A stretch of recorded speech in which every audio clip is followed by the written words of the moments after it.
ਸਤਿ ਸ਼੍ਰੀ ਅਕਾਲ। ਤੁਸੀਂ ਜੁੜੇ ਹੋਏ ਹੋ ਪੰਜਾਬੀ ਰੇਡੀਓ ਯੂਐਸਏ ਦੇ ਨਾਲ ਤੇ ਮੈਂ ਹਾਂ ਪ੍ਰਵੀਨ ਸ਼ਰਮਾ ਲੈ ਕੇ ਹਾਜ਼ਰ ਹਾਂ ਇੱਕ ਹੋਰ ਨਵੀਂ ਰਿਪੋਰਟ। ਕੀ ਤੁਸੀਂ ਸੁਣਿਆ ਕਿ ਕਿਸੇ ਕਿਸਾਨ ਨੇ ਫਸਲ ਵੇਚਤੀ ਹੋਵੇ ਤੇ ਮਹੀਨੇ ਬਾਅਦ ਉਹਦੀ ਕੀਮਤ 100 ਗੁਣਾ ਵੱਧ ਜਾਵੇ? ਇਹ ਤੁਸੀਂ ਕਹੋਗੇ ਕਿ ਨਹੀਂ, ਇਹ ਕੋਰਾ ਝੂਠ ਹੈ। ਇਹ ਸਰਾਸਰ ਝੂਠ ਹੈ, ਚੜ੍ਹਦੇ ਲਹਿੰਦੇ ਆ ਜੀ, ਕਦੇ ਗੱਲ ਹੀ ਨਹੀਂ ਸੁਣੀ। ਪਰ ਜੇ ਅੱਜ ਦੀ ਗੱਲ ਜਿਸ ਮਸਲੇ ਬਾਰੇ ਅੱਜ ਦੀ ਰਿਪੋਰਟ ਦੇ ਵਿੱਚ ਗੱਲ ਕਰਨ ਜਾ ਰਹੇ ਹਾਂ, ਉਹ ਇਹ ਤਾਂ ਦੱਸੂਗੀ ਕਿ ਇਹ ਹੋਇਆ ਕਿਵੇਂ, ਪਰ ਇਹ ਵੀ ਦੱਸੂਗੀ ਨਾਲ ਕਿ ਇਹਦੇ ਪਿੱਛੇ ਕਾਰਨ ਕੀ ਨੇ ਤੇ ਕਿਸ ਕਿਸ ਨਾਲ ਹੋ ਰਿਹਾ। ਦਰਅਸਲ ਗੱਲਬਾਤ ਕਰਾਂਗੇ ਟਮਾਟਰ ਦੀ ਖੇਤੀ ਬਾਰੇ। ਜਿਹੜੇ ਕਿਸਾਨ ਟਮਾਟਰ ਦੀ ਖੇਤੀ ਦੇ ਨਾਲ ਜੁੜੇ ਨੇ, ਉਹਨਾਂ ਨੂੰ ਪਤਾ ਹੈ ਕਿ ਐਗਤੀ ਕੀਮਤਾਂ ਕੀ ਨੇ ਤੇ ਹੁਣ ਟਮਾਟਰ ਦੀ ਬਾਜ਼ਾਰੂ ਕੀਮਤ ਕੀ ਹੈ। ਔਰ ਇਹ ਪਹਿਲੀ ਵਾਰੀ ਨਹੀਂ ਹੈ। ਇਹ ਪਹਿਲੀ ਵਾਰੀ ਨਹੀਂ ਹੈ ਜਦੋਂ ਕਿਸਾਨ ਦੀ ਫਸਲ ਮੰਡੀ ਦੇ ਵਿੱਚ ਨਾ ਹੋਵੇ ਪਰ ਉਹਦੀ ਬਾਜ਼ਾਰੂ ਕੀਮਤ ਵੱਧ ਹੋਵੇ। ਇਹ ਸਾਡੇ ਆਲੂ ਵਾਲੇ ਕਿਸਾਨਾਂ ਨਾਲ ਵੀ ਇਵੇਂ ਹੀ ਹੁੰਦਾ ਹੈ। ਹਰ ਸਾਲ ਜਦੋਂ ਆਲੂ ਮੰਡੀ ਦੇ ਵਿੱਚ ਆਉਂਦਾ ਤੇ ਉਹਨਾਂ ਦਾ ਆਲੂ 5 ਰੁਪਏ ਰੁਲਦਾ ਤੇ ਬਾਅਦ ਦੇ ਵਿੱਚ ਉਹੀ ਸਾਨੂੰ ਮਿਲਦਾ 25-30 ਰੁਪਏ ਮੰਡੀ ਦੇ ਵਿੱਚੋਂ। ਇਸੇ ਤਰ੍ਹਾਂ ਨਾਸਿਕ ਦਾ ਪੈਦਾ ਕਰਨ ਵਾਲਾ ਕਿਸਾਨ ਆ ਪਿਆਜ਼, ਮਹਾਰਾਸ਼ਟਰ ਦੇ ਵਿੱਚ ਬਹੁਤ ਹੁੰਦਾ ਹੈ ਤੇ ਉਹ ਵਿਚਾਰਾ 1 ਰੁਪਏ ਕਿਲੋ, 1.5 ਰੁਪਏ ਕਿਲੋ ਵੇਚਦਾ ਤੇ ਉਹੀ ਪਿਆਜ਼ ਬਾਅਦ ਦੇ ਵਿੱਚ ਤੁਸੀਂ ਦੇਖਦੇ ਆ ਕਿ 100 ਰੁਪਏ ਤੋਂ ਵੀ ਉੱਪਰ ਕਈ ਵਾਰੀ ਟੱਪ ਜਾਂਦਾ, ਕਈ ਵਾਰੀ 150 100। ਇਹਦੇ ਲਈ ਬਹੁਤ ਚੀਜ਼ਾਂ ਜ਼ਿੰਮੇਵਾਰ ਹੋਣਗੀਆਂ। ਕਈ ਵਾਰੀ ਮੌਸਮ ਨੂੰ ਮੌਸਮ ਸਿਰ ਇਹਦਾ ਤੋੜਾ ਝਾੜਿਆ ਜਾਂਦਾ ਕਿ ਮੌਸਮ ਖਰਾਬ ਰਿਹਾ, ਫਿਰ ਮੰਗ ਵੱਧ ਗਈ। ਪਹਿਲਾਂ ਜਦੋਂ ਫਸਲ ਆਈ ਸੀ ਮੰਡੀ ਦੇ ਵਿੱਚ ਤਾਂ ਉਦੋਂ ਮੰਗ ਘੱਟ ਸੀ। ਤਾਂ ਇਹ ਸਿਸਟਮ ਕੀ ਹੈ, ਇਹਨੂੰ ਸਮਝਣ ਦੇ ਲਈ ਅੱਜ ਦੀ ਰਿਪੋਰਟ ਦੇ ਵਿੱਚ ਗੱਲਬਾਤ ਕਰਾਂਗੇ। ਪਹਿਲਾਂ ਸ਼ੁਰੂਆਤ ਕਰਦੇ ਹਾਂ ਟਮਾਟਰ ਤੋਂ। ਅਸਲ ਦੇ ਵਿੱਚ ਟਮਾਟਰ ਦੀ ਜਿਹੜੀ ਖੇਤੀ ਹੈ, ਟਮਾਟਰ ਦਾ ਜਿਹੜਾ ਭਾਅ ਹੈ ਇਸ ਵੇਲੇ ਦੇਸ਼ ਦੇ ਬਹੁਤੇ ਹਿੱਸਿਆਂ ਦੇ ਵਿੱਚ 100 ਰੁਪਏ ਤੋਂ ਉੱਪਰ ਹੈ, 100 ਰੁਪਏ ਕਿਲੋ ਤੋਂ ਉੱਪਰ ਹੈ। ਪਰ 19 ਮਈ 2023 ਦੀ ਗੱਲ ਹੈ, ਖਬਰ ਹੈ, ਜਦੋਂ ਕਿਸਾਨ ਨੇ ਨਾਸਿਕ ਦੀ ਕ੍ਰਿਸ਼ੀ ਉਪਜ ਮੰਡੀ ਦੇ ਵਿੱਚ ਆਪਣੀ ਟਮਾਟਰ ਦੀ ਜਿਹੜੀ ਫਸਲ ਸੀ ਉਹ 1 ਰੁਪਏ ਕਿਲੋ ਪ੍ਰਤੀ ਕਿਲੋ ਵੇਚੀ ਸੀਗੀ ਤੇ ਕਈ ਕਿਸਾਨਾਂ ਨੇ ਟਮਾਟਰਾਂ ਨੂੰ ਮੰਡੀ ਦੇ ਵਿੱਚ ਵੇਚਣ ਦੀ ਬਜਾਏ ਸੜਕਾਂ ਤੇ ਸੁੱਟ ਦਿੱਤਾ ਸੀਗਾ। ਇਹ ਆਲੂ ਪੈਦਾ ਕਰਨ ਵਾਲੇ ਕਿਸਾਨ ਨਾਲ ਵੀ ਹੁੰਦਾ ਤੇ ਹੋਰ ਸਬਜ਼ੀਆਂ ਪੈਦਾ ਕਰਨ ਵਾਲੇ ਕਿਸਾਨਾਂ ਨਾਲ ਵੀ ਅਕਸਰ ਆਪਾਂ ਵੇਖਦੇ ਹਾਂ। ਹੁਣ ਠੀਕ ਉਸ ਤੋਂ ਮਹੀਨੇ ਬਾਅਦ ਜਾਂ ਸਵਾ ਮਹੀਨੇ ਬਾਅਦ ਦੇਖ ਲਓ, ਇਸ ਵੇਲੇ ਟਮਾਟਰ ਦੀ ਕੀਮਤ ਜਿਹੜੀ ਆ ਉਹ 110 ਰੁਪਏ ਕਿਲੋ ਹੈ ਤੇ 110 ਰੁਪਏ ਕਿਲੋ ਦੇ ਨਾਲ ਜਿਹੜੀ ਕੀਮਤ ਨਾਲ ਲੋਕ ਖਰੀਦ ਰਹੇ ਨੇ ਤੇ ਮਹੀਨਾ ਪਹਿਲਾਂ ਜਿਹਨੇ ਕਿਲੋ 1 ਰੁਪਏ ਕਿਲੋ ਵੇਚਿਆ ਤੇ ਉਹਦੇ ਮਨ ਦੇ ਵਿੱਚ ਸਵਾਲ ਤਾਂ ਆਊਗਾ ਕਿ ਯਾਰ ਜਦੋਂ ਮੇਰੇ ਕੋਲੇ ਸੀਗਾ ਉਦੋਂ ਟਮਾਟਰ ਦਾ ਕੋਈ ਮਾਲਕ ਨਹੀਂ ਸੀ, ਹੁਣ ਟਮਾਟਰ ਕਿਤੇ ਭਾਲਿਆ ਨਹੀਂ ਇੱਥੇ ਹੋਣਾ। ਅਸਲ ਦੇ ਵਿੱਚ ਦੱਸਿਆ ਜਾ ਰਿਹਾ ਹੈ ਕਿ ਟਮਾਟਰ ਦੀਆਂ ਜਿਹੜੀਆਂ ਕੀਮਤਾਂ ਦੇ ਵਿੱਚ ਤੇਜ਼ੀ ਆਈ ਹੈ, ਮੌਨਸੂਨ ਤੇ ਬਾਰਿਸ਼ ਕਰਕੇ ਹੋਈ ਹੈ ਤੇ ਇਸ ਸੀਜ਼ਨ ਦੇ ਵਿੱਚ ਹਰ ਸਾਲ ਹੀ ਟਮਾਟਰ ਦੀਆਂ ਕੀਮਤਾਂ ਦੇ ਵਿੱਚ ਵਾਧਾ ਹੁੰਦਾ। ਹੁਣ ਤੁਹਾਨੂੰ ਇੱਕ ਹੋਰ ਚੀਜ਼ ਤੇ ਚਰਚਾ ਕਰਦੇ ਹਾਂ। ਤੁਸੀਂ ਦੇਖੋ ਕਿ ਜਦੋਂ ਪੰਜਾਬ ਦਾ ਕਿਸਾਨ ਆਲੂ ਪੈਦਾ ਕਰਦਾ ਤੇ ਉਸ ਆਲੂ ਨੂੰ ਉਸ ਰੁੱਤ ਦੇ ਵਿੱਚ ਕੋਈ ਨਹੀਂ ਖਰੀਦਦਾ, 5 ਰੁਪਏ ਕਿਲੋ ਮਸਾਂ ਵਿਕਦਾ। ਪਰ 2 ਮਹੀਨਿਆਂ ਬਾਅਦ, 3 ਮਹੀਨਿਆਂ ਬਾਅਦ ਉਹੀ ਆਲੂ 25-30 ਰੁਪਏ ਵਿਕਦਾ। ਇਸੇ ਤਰ੍ਹਾਂ ਨਾਸਿਕ ਦਾ ਕਿਸਾਨ ਹੈ, ਮਹਾਰਾਸ਼ਟਰ ਦਾ ਕਿਸਾਨ ਆ, ਉਹ ਪਿਆਜ਼ ਪੈਦਾ ਕਰਦਾ ਹੈ। ਇਸੇ ਤਰ੍ਹਾਂ ਸੇਬ ਦਾ ਉਤਪਾਦਨ ਹੁੰਦਾ ਹੈ ਹਿਮਾਚਲ ਪ੍ਰਦੇਸ਼ ਦੇ ਵਿੱਚ। ਯਾਨੀ ਕਿ ਸਾਡੇ ਮੁਲਕ ਦੇ ਵੱਖ-ਵੱਖ ਹਿੱਸਿਆਂ ਦੇ ਵਿੱਚ ਵੱਖ-ਵੱਖ ਫਸਲਾਂ ਦਾ ਉਤਪਾਦਨ ਹੁੰਦਾ ਹੈ, ਵੱਖ-ਵੱਖ ਫਸਲਾਂ ਬੀਜੀਆਂ ਜਾਂਦੀਆਂ ਨੇ। ਪਰ ਜਦੋਂ ਫਸਲ ਮੰਡੀ ਦੇ ਵਿੱਚ ਆ ਰਹੀ ਹੁੰਦੀ ਹੈ, ਮਤਲਬ ਰੁੱਤ ਹੁੰਦੀ ਹੈ, ਉਹਦੀ ਸੀਜ਼ਨ ਹੁੰਦਾ ਹੈ, ਉਦੋਂ ਉਹਦਾ ਰੇਟ ਨਹੀਂ ਮਿਲਦਾ। 2 ਮਹੀਨਿਆਂ ਬਾਅਦ ਉਹਦਾ ਰੇਟ ਮਿਲਦਾ ਤੇ ਇਹ ਪਾੜਾ ਕਿੱਥੇ ਹੈ? ਕੀ ਇਹ ਲੱਭਣ ਦੀ ਜ਼ਰੂਰਤ ਨਹੀਂ ਹੈ ਕਿ ਫ਼ਰਕ ਕਿੱਥੇ ਹੈ? ਇੱਕ ਬੰਦਾ ਫਸਲ ਪੈਦਾ ਕਰ ਰਿਹਾ ਤੇ ਉਹਦੀ ਫਸਲ ਰੁਲ ਰਹੀ ਹੈ, ਦੂਜੇ ਪਾਸੇ ਇੱਕ ਬੰਦਾ ਉਹਨੂੰ ਸੰਭਾਲ ਰਿਹਾ ਜਾਂ ਦੂਜੇ ਪਾਸੇ ਮੌਸਮੀ ਤਬਦੀਲੀਆਂ ਹੋ ਗਈਆਂ ਤਾਂ ਉਹਦਾ ਜਿਹੜਾ ਭਾਅ ਵਧਿਆ, ਉਹਦਾ ਲਾਹਾ ਕਿਸਾਨ ਨੂੰ ਕਿਉਂ ਨਹੀਂ ਮਿਲਿਆ? ਇਹ ਫ਼ਰਕ ਕਿੱਥੇ ਹੈ? ਪਾੜਾ ਕਿੱਥੇ ਹੈ? ਇਹ ਸਾਰੇ ਪਾੜੇ ਦੀ ਜੜ ਜਿਨ੍ਹਾਂ ਨੇ ਕਿਸਾਨੀ ਅੰਦੋਲਨ ਦੇਖਿਆ, ਵਾਚਿਆ, ਉਹਨਾਂ ਨੂੰ ਪਤਾ ਹੈ ਕਿ ਸਾਰੇ ਪਾੜੇ ਦੀ ਜੜ ਕਿੱਥੇ ਹੈ।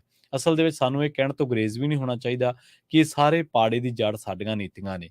ਕਿ ਸਰਕਾਰ ਦਾ ਇਹ ਫਰਜ਼ ਨਹੀਂ ਬਣਦਾ ਕਿ ਜੇਕਰ ਕਿਸੇ ਵੀ ਚੀਜ਼ ਕਰਕੇ ਕਿਸਾਨ ਦੀ ਫਸਲ ਦਾ 1.5 ਮਹੀਨੇ ਬਾਅਦ, 2 ਮਹੀਨਿਆਂ ਬਾਅਦ ਉਹਦਾ ਮੁੱਲ 100 ਗੁਣਾ ਜਾਂਦਾ ਤੇ ਉਹਦਾ ਲਾਹਾ ਕਿਸਾਨ ਨੂੰ ਮਿਲਣਾ ਚਾਹੀਦਾ। ਕਿ ਕਿਸਾਨ ਇਸ ਲਾਹੇ ਦਾ ਹੱਕਦਾਰ ਨਹੀਂ ਹੈ ਕਿ ਉਹ ਰਾਤ ਨੂੰ ਜਿਹੜਾ ਵਿਚਾਰਾ ਰਾਤਾਂ ਦੇ ਵਿੱਚ ਉਹ ਨੀਂਦਰਾ ਕੱਟ ਕੇ ਸਵੇਰੇ ਸਬਜ਼ੀ ਨੂੰ ਧੋਂਦਾ, ਪਹਿਲਾਂ 1 ਦਿਨ ਪਹਿਲਾਂ ਉਹਨੂੰ ਤੋੜਦਾ, ਫਿਰ ਧੋਂਦਾ, ਫਿਰ ਉਹਦੀ ਤਿਆਰੀ ਕਰਦਾ, ਬੈਗਾਂ ਦੇ ਵਿੱਚ ਜਾਂਦਾ ਤੇ ਫਿਰ ਉਹ ਜਿਹੜਾ ਅਗਲੇ ਦਿਨ ਮੰਡੀ ਦੇ ਵਿੱਚ ਲੈ ਕੇ ਜਾਂਦਾ ਤੇ ਉੱਥੇ ਉਹਨੂੰ ਬਹੁਤ ਨਿਗੂਣੀ, ਜਿਹਦੇ ਨਾਲ ਉਹਦੀ ਲਾਗਤ ਵੀ ਨਹੀਂ ਪੂਰੀ ਹੁੰਦੀ, ਉਹ ਕੀਮਤ ਉਹਨੂੰ ਮਿਲਦੀ ਹੈ ਤੇ ਉਹ ਮਜਬੂਰ ਹੈ ਕਿਉਂਕਿ ਉਹਦੇ ਕੋਲੇ ਕੋਈ ਵਿਵਸਥਾ ਨਹੀਂ ਹੈ।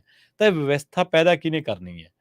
ਜਿਹੜਾ 1.5 ਮਹੀਨਾ ਪਹਿਲਾਂ ਜਿਹੜੀ ਚੀਜ਼ ਦਾ ਭਾਅ ਨਹੀਂ ਮਿਲਿਆ ਤੇ 1.5 ਮਹੀਨੇ ਬਾਅਦ ਮਿਲਿਆ ਤੇ ਉਹ ਕਿਸਾਨ ਨੂੰ ਨਹੀਂ ਮਿਲ ਰਿਹਾ। ਇਹਦਾ ਦੂਜਾ ਫੈਕਟ ਇੱਕ ਇਹ ਵੀ ਹੈ ਕਿ ਜਿਹੜਾ ਪੈਦਾ ਕਰਨ ਵਾਲਾ ਉਹ ਤਾਂ ਖਾਲੀ ਹੱਥ ਹੈ ਹੀ ਹੈ, ਪਰ ਜਿਹੜਾ ਉਹਨੂੰ ਵਰਤਣ ਵਾਲਾ ਯਾਨੀ ਕਿ ਗਾਹਕ ਹੈ, ਉਹਦੀ ਛਿੱਲ ਪੱਟੀ ਜਾ ਰਹੀ ਹੈ। ਇੱਕ ਪੈਦਾ ਕਰਨ ਵਾਲਾ ਬੰਦਾ ਇਸ ਗੱਲੋਂ ਰੋ ਰਿਹਾ ਹੈ ਕਿ ਬਈ ਮੈਨੂੰ ਮੁੱਲ ਨਹੀਂ ਮਿਲ ਰਿਹਾ, ਦੂਜਾ ਇਸ ਕਰਕੇ ਰੋ ਰਿਹਾ ਕਿਉਂਕਿ ਉਹਨੂੰ ਮਹਿੰਗੀ ਮਿਲ ਰਹੀ ਹੈ। ਤੇ ਸਰਕਾਰਾਂ ਕਿੱਥੇ ਹੈ? ਇਹ ਤਵਾਜ਼ਨ ਬਰਕਰਾਰ ਕਿਹਨੇ ਰੱਖਣਾ ਹੈ? ਇਹਨਾਂ ਚੀਜ਼ਾਂ ਦੀ ਲੁੱਟ ਤੋਂ ਬਚਾਉਣਾ ਕਿਹਨੇ ਹੈ? ਸਰਕਾਰਾਂ ਇਸੇ ਵਾਸਤੇ ਨਾ ਕਿ ਉਹ ਲੁੱਟ ਨਾ ਹੋਣ ਦੇਣ। ਅਸਲ ਦੇ ਵਿੱਚ ਕਈ ਵਾਰੀ ਆਪਾਂ ਇਸ ਡਿਬੇਟ ਨੂੰ ਡਾਇਵਰਟ ਕਰ ਦਿੰਦੇ ਹਾਂ, ਆਪਾਂ ਇਹਨੂੰ ਡਿਰੇਲ ਕਰ ਦਿੰਦੇ ਹਾਂ, ਇਹਨੂੰ ਜੋੜ ਦਿੰਦੇ ਹਾਂ ਜ਼ਖੀਰੇਬਾਜ਼ੀ ਨਾਲ।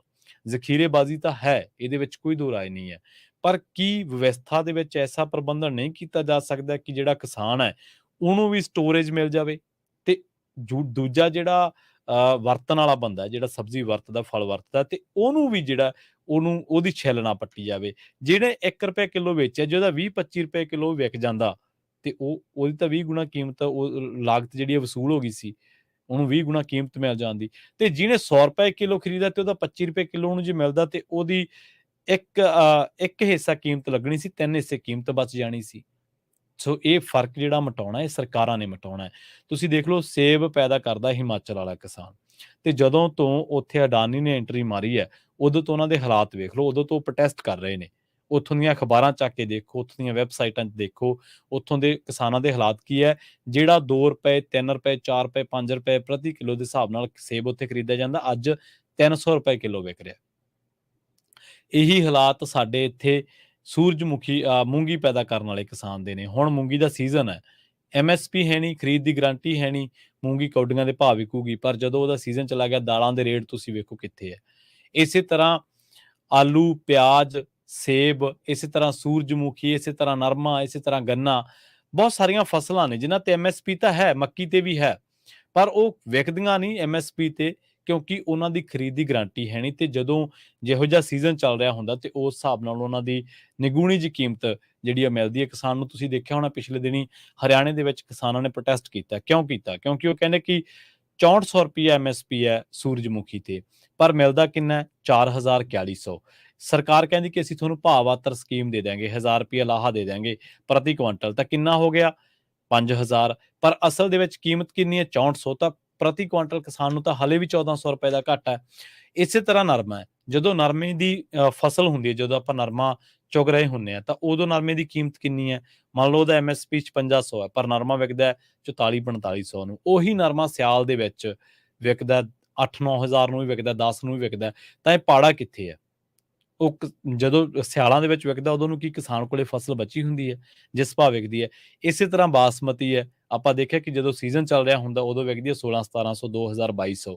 ਪਰ ਜਦੋਂ ਉਸੇ ਬਾਸਮਤੀ ਦਾ ਸੀਜ਼ਨ ਲੰਘ ਜਾਂਦਾ, ਤੇ ਕਈ ਵਾਰੀ ਉਹ, ਹਰ ਵਾਰ ਨਹੀਂ, ਕਈ ਵਾਰੀ ਉਹੀ ਬਾਸਮਤੀ 3800 ਤੋਂ 4000 ਦੇ ਦਰਮਿਆਨ ਵਿਕਦੀ ਹੈ। ਹੁਣ ਤੁਸੀਂ ਦੇਖਿਆ ਹੋਣਾ ਕਿ ਇੱਕ ਕਿਸਾਨ, ਵੀਡੀਓ ਦੇਖੀ ਹੋਣੀ ਤੁਸੀਂ ਸਾਰਿਆਂ ਨੇ, ਕਿ ਉਹ ਲਸਣ ਲਾ ਰਿਹਾ ਆਪਣੀ ਦਰਿਆ ਦੇ ਵਿੱਚ। ਕਾਰਨ ਕੀ? ਕਿ ਉਹਨੂੰ ਮੰਡੀ ਦੇ ਵਿੱਚ ਵੇਚਣ ਦੀ ਬਜਾਏ ਉਹਨੇ ਆਪਣੀ ਲਸਣ ਸਿੱਟਣੀ ਮੁਨਾਸਬ ਸਮਝੀ। ਇਸੇ ਤਰ੍ਹਾਂ ਤੁਸੀਂ ਇੱਕ ਵੀਡੀਓ ਦੇਖੀ ਹੋਣੀ ਹੈ, ਜਿਹਦੇ ਵਿੱਚ ਕਿਸਾਨ ਜਦੋਂ ਸਾਡੇ ਪੰਜਾਬ ਦੇ ਜਦੋਂ ਆਲੂ ਪੈਦਾ ਕਰਦੇ ਆ, ਤੇ ਉਹ ਸੜਕਾਂ ਤੇ ਲਾ ਰਹੇ ਹੁੰਦੇ ਆ। ਇਸੇ ਤਰ੍ਹਾਂ ਤੁਹਾਨੂੰ ਵੀਡੀਓਜ਼ ਮਿਲ ਜਾਣਗੀਆਂ ਟਮਾਟਰ ਦੀਆਂ, ਇਸੇ ਤਰ੍ਹਾਂ ਹੋਰ ਜਿਹੜੀਆਂ ਵੀਡੀਓਜ਼ ਨੇ ਤੁਹਾਨੂੰ ਮਿਲ ਜਾਣਗੀਆਂ, ਸੇਬਾਂ ਵਾਲਿਆਂ ਦੀਆਂ ਮਿਲ ਜਾਣਗੀਆਂ। ਉਹ ਕਹਿੰਦੇ ਸਾਨੂੰ ਭਾਅ ਨਹੀਂ ਮਿਲਦਾ। ਨਾ ਕਣਕ ਝੋਨਾ ਪੈਦਾ ਕਰਨ ਵਾਲਾ ਖੁਸ਼ ਹੈ, ਨਾ ਲਸਣ ਪੈਦਾ ਕਰਨ ਵਾਲਾ ਖੁਸ਼ ਹੈ, ਨਾ ਆਲੂ ਪੈਦਾ ਕਰਨ ਵਾਲਾ ਖੁਸ਼ ਹੈ, ਨਾ ਮੂੰਗੀ ਪੈਦਾ ਕਰਨ ਵਾਲਾ ਖੁਸ਼ ਹੈ, ਨਾ ਮੱਕੀ ਪੈਦਾ ਕਰਨ ਵਾਲਾ ਖੁਸ਼ ਹੈ, ਨਾ ਗੰਨਾ ਪੈਦਾ ਕਰਨ ਵਾਲਾ ਖੁਸ਼ ਹੈ, ਨਾ ਸੂਰਜਮੁਖੀ, ਨਾ ਬਾਸਪਤੀ, ਨਾ ਟਮਾਟਰ, ਨਾ ਸੇਬ। ਕੋਈ ਵੀ ਖੁਸ਼ ਨਹੀਂ ਹੈ, ਤੇ ਖਰੀਦਣ ਵਾਲਾ ਵੀ ਖੁਸ਼ ਨਹੀਂ ਹੈ। ਤੇ ਫਿਰ ਖੁਸ਼ ਕੌਣ ਹੈ? ਖਰੀਦਣ ਵਾਲੇ ਨੂੰ ਕਈ ਗੁਣਾ ਕੀਮਤ ਦੇਣੀ ਪੈ ਰਹੀ ਹੈ, ਪਰ ਜਿਹੜਾ ਪੈਦਾ ਕਰਨ ਵਾਲਾ, ਉਹਦੀ ਮਿਹਨਤ ਵੀ ਨਹੀਂ ਮੁੜਦੀ, ਉਹਦੀ ਲਾਗਤ ਵੀ ਨਹੀਂ ਮੁੜਦੀ, ਉਹਦੇ ਪੱਲਿਓਂ ਪੈ ਰਹੇ ਆ। ਪਰ ਫਸਲਾਂ ਦੇ ਮੁੱਲ ਵੱਟ ਕੌਣ ਰਿਹਾ? ਹਰ ਕੋਈ ਘੱਟ ਕੀਮਤ ਤੇ ਫਸਲ ਵੇਚਣ ਨੂੰ ਤਿਆਰ ਹੈ, ਮਜਬੂਰ ਹੈ। ਹਰ ਪਾਸੇ ਮਹਿੰਗਾਈ ਦੀ ਮਾਰ ਹੈ। ਸਰਕਾਰ ਇਹ ਵਿਚਲਾ ਪਾੜਾ ਸਰਕਾਰ ਨੂੰ ਮਿਟਾਉਣ ਦੀ ਲੋੜ ਹੈ। ਕਿਸਾਨਾਂ ਨੂੰ ਅਜਿਹੀ ਸਟੋਰੇਜ ਦਾ ਪ੍ਰਬੰਧ ਕਰਕੇ ਦੇਣ ਦੀ ਲੋੜ ਹੈ, ਜਿਸ ਕਰਕੇ ਨਾ ਤਾਂ ਜ਼ਖੀਰੇਬਾਜ਼ੀ ਹੋਵੇ, ਨਾ ਫਿਰ ਜੇ ਕੋਈ ਕੁਦਰਤੀ ਆਫਤ ਆਵੇ, ਕਰੋਪੀ ਆਵੇ, ਤੇ ਉਹ ਜਿਹੜੀ ਫਸਲ ਹੈ ਉਹਦੇ ਭਾਅ ਅਸਮਾਨੀ ਚੜ੍ਹਨ।